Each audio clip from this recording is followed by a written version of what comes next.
pour en finir avec le diabète grâce aux graines de lin. Tout d'abord, si vous ne connaissez pas encore les graines de lin, c'est tout à fait normal. Elles sont peu utilisées de nos jours, mais c'est l'une des nourritures les plus saines connues depuis des milliers d'années.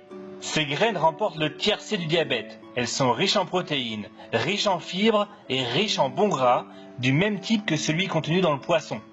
Les graines de lin sont également très bonnes pour la santé cardiovasculaire et elles aident à lutter contre le cancer du sein et le cancer de la prostate.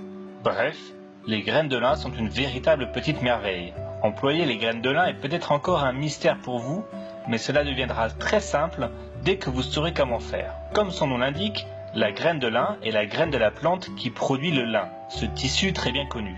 Et tout comme le tissu, les graines de lin étaient très populaires pendant l'Empire romain. Et Hippocrate, l'un des pères de la médecine moderne, s'en servait beaucoup pour confectionner ses médicaments.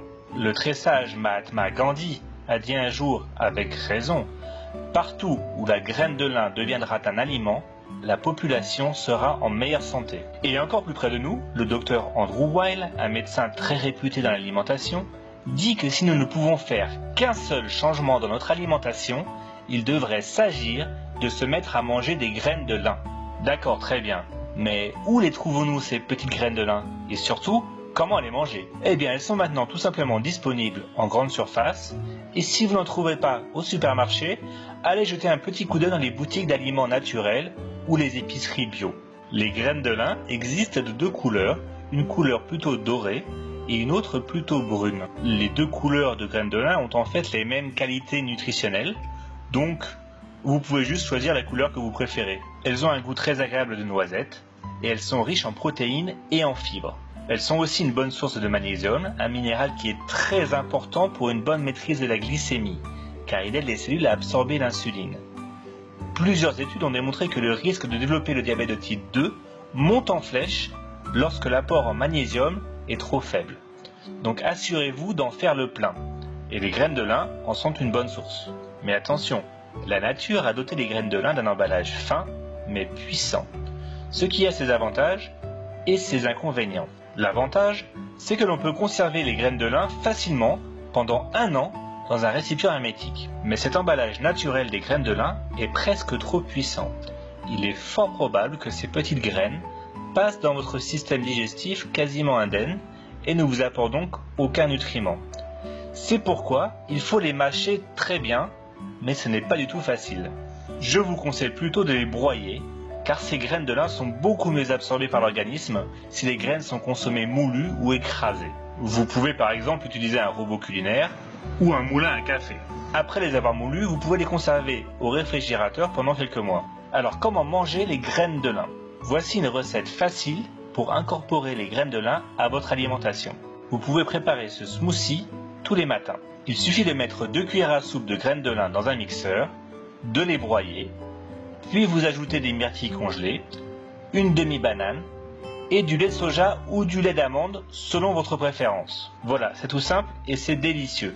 Vous pouvez aussi trouver de l'huile de lin, mais les graines que vous broyez vous-même sont bien meilleures pour vous.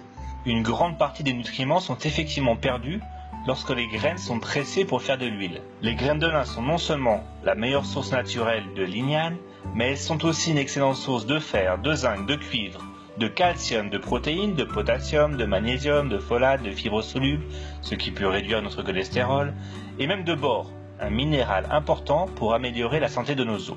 Mais nous ne recevons aucun de ces nutriments en buvant de l'huile de lin. Voici encore un exemple de l'importance de manger des aliments végétaux entiers et non pas leur jus ou leur huile.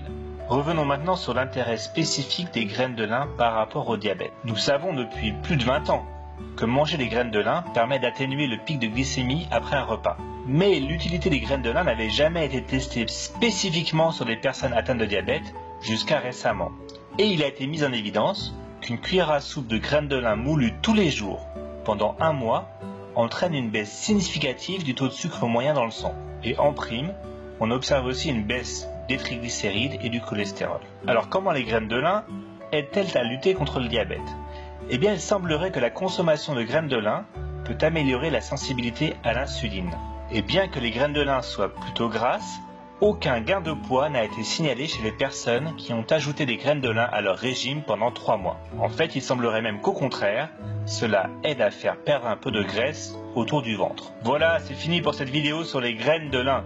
J'espère que vous avez appris quelque chose, et si c'est le cas, mettez un petit like sous la vidéo, et n'hésitez pas à vous abonner à la chaîne pour plus de vidéos sur le diabète. À bientôt!